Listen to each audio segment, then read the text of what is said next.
kenna diba Anaan kan kenna diba Yesus kan kenna diba Isati akkasumatti na jaallatte tummoona ajaa'iba Anaan kan kenna diba Anaan kan kenna diba Yesus kan kenna diba Isati akkasumatti na jaallatte tummoona ajaa'iba Eessumarraan gara koo dhufteetu natti jette baanarraa kaafte Sindagatu si beeka garaan koo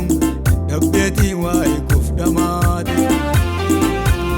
Lafee cabeen walitti fayyifteetu nama goote toora na galchite Oduu miti baay'ee dhugaa ba'am kana biftuun kan koo karaa kee bariite Lafee cabeen walitti fayyifteetu nama goote toora na galchite Oduu miti baay'ee dhugaa ba'am kana biftuun kan koo karaa kee bariite Biftuun kan koo karaa kee bariite Biftuun kan koo karaa kee bariite Biftuun kan koo karaa kee bariite Biftuun kan koo karaa kee bariite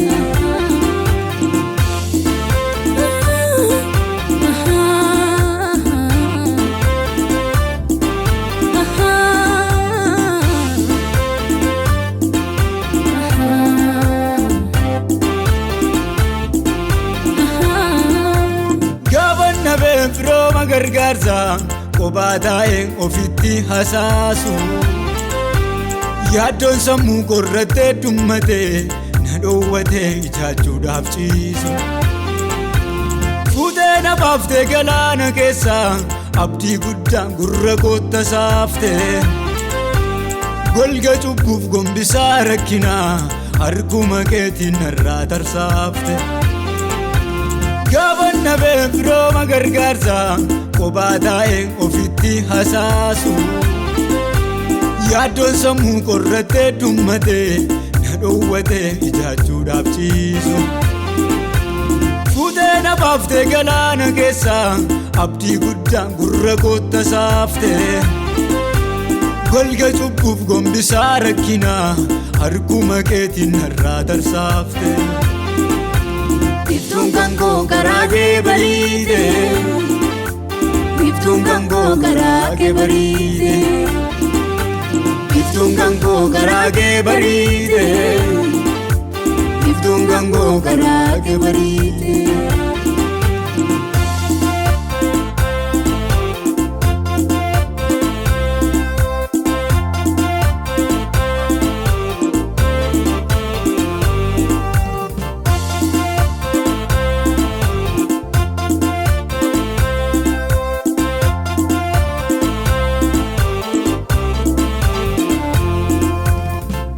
Rakkinaa yeroo na hidhee madaa ta'es utuun nukkubsadhu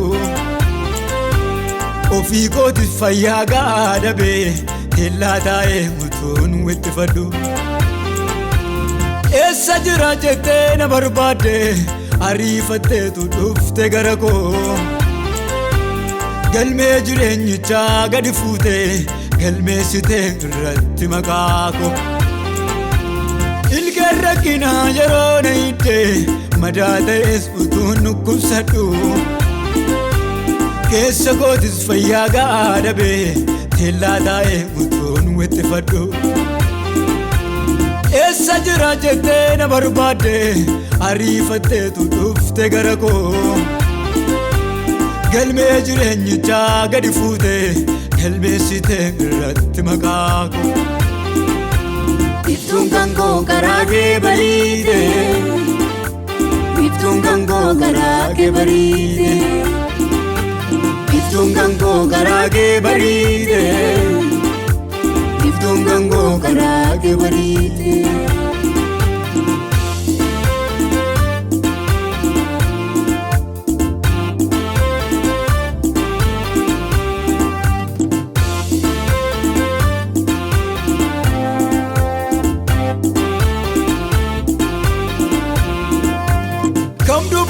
kamniisa olmaa kee ammas kunoo narraa dudubbisa kaasuu guuteen ammaaree sii kenna narra guutee kee gatiin guddisa toora galcheen galata siilaadha hin waakkadhu hamma humna kooti kan kee kana jecha natti irrate waaqayyoo koo naaf ulfaadhu ati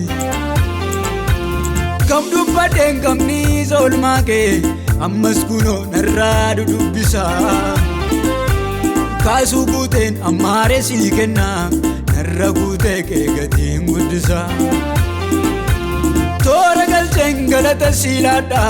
hin waakkadhu hamma humna kooti kan kee kana jecha natti irrate waaqayyoo koo naaf ulfaadhu ati waaqayyoo koo naaf ulfaadhu ati waaqayyoo koo naaf ulfaadhu ati waaqayyoo koo naaf ulfaadhu ati waaqayyoo koo naaf ulfaadhu ati anaan kan kenna dhibaa anaan kan kenna dhibaa Yesuus kan kenna dhibaa isati akkasumatti na jaallattee tummoona ajaa'iba anaan kan kenna dhibaa anaan kan kenna dhibaa Yesuus kan kenna dhibaa isati akkasumatti na jaallattee tummoona ajaa'iba eessumarraan gara koo dhufteetu natti jetteen baanarraa kaaftee dagatu si beeka garaan koo dabbeetii waa'ee koof dhamaate lafee cabeen walitti fayyifteetu nama goote toora na galchite oduu miti baay'ee dhugaa baam kana biiftuun kan koo karaa kee bariite lafee cabeen walitti fayyifteetu nama goote toora na galchite Odumiti baay'ee dhugaa baam kana biiftuun kan koo karaa kee bariite biiftuun kan koo karaa kee bariite biiftuun kan koo karaa kee bariite biiftuun kan koo karaa kee bariite